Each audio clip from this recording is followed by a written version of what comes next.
this is my homemade chocolate almond and raisin muesli bar. This is my family favorite muesli bar. We usually take this during breakfast and also during supper.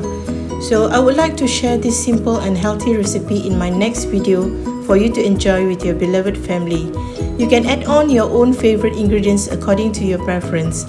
So before that, please subscribe to my channel so that you will not miss my next videos and recipes.